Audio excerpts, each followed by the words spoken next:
All right, y'all, so here's a quick before I start trying to demolish hopefully the majority of this.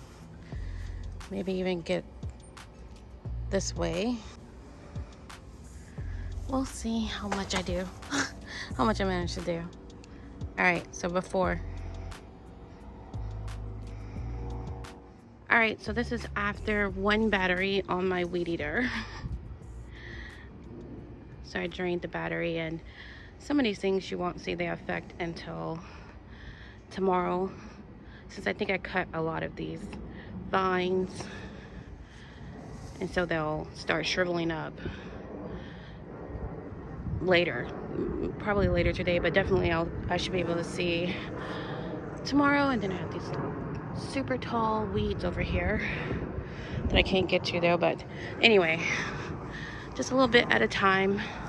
I have another battery that's fully charged, so I'm gonna continue. All right, so my Jamaican sorrel is like literally on the ground, so I'm gonna try to prop it up with a tomato cage. Now I was supposed to go back and clean up back there, but my hands were shaking so bad I decided to take like a 30-minute break. It's been almost an hour now, and I decided I'll just water and I'll just pick back up where I left off tomorrow. Let me go ahead and see if I can prop this up. I might can't. I don't want to break it, so it just depends. All right, so I did get it propped up a little bit on this tomato cage. Now I'm not sure if this will last overnight because I couldn't get it pressed down really all that far. Even though the ground is soft there, it's still pretty hard to get it in the ground. But it isn't on the ground anymore, so it was hard to get the tomato cage in the ground. But the Jamaican sorrel, it's not, some of the leaves are still touching the ground, but it's better than it was. And that's just gonna be as good as it gets. And my lesson from this is to only put one plant in a pot, even though I've seen several gardeners on YouTube who have several Jamaican sorrel plants and like in a row together, and they're not like this. Mine just grew really, really big and so far have not produced any fruit, so hopefully I will get some. I don't know, but we'll see. Anyway, I did also get the bulk of the sunflower mess cleaned up.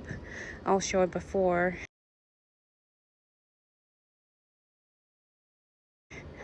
Of what that was looking like, and I like cut it in pieces and piled most of it over here. I'm gonna let it continue to dry out, but I plan to put it as filler in some raised beds that I'm gonna add.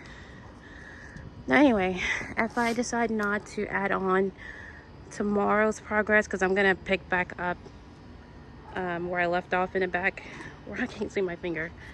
Anyway, back there in the back, I'm gonna take the weed eater and go back over that area again, and also try to get more of this since I can access in there now. But anyway, I'm tired now. I've watered the garden. I've at least picked up this Jamaican sorrel off the ground, and I cleared out the sunflowers, so I have put a little tiny bit of a dent into the madness, the wildness that is out here. I'm just trying to tame it, and I will. It just be a little bit at a time, and it's going to be easier in the winter. You know, even if it takes me until January, by January it will be really easy because much of these things will be dead. Like the morning glory, the frost will kill it. So anyway, I'm tired now and I need to get in the house.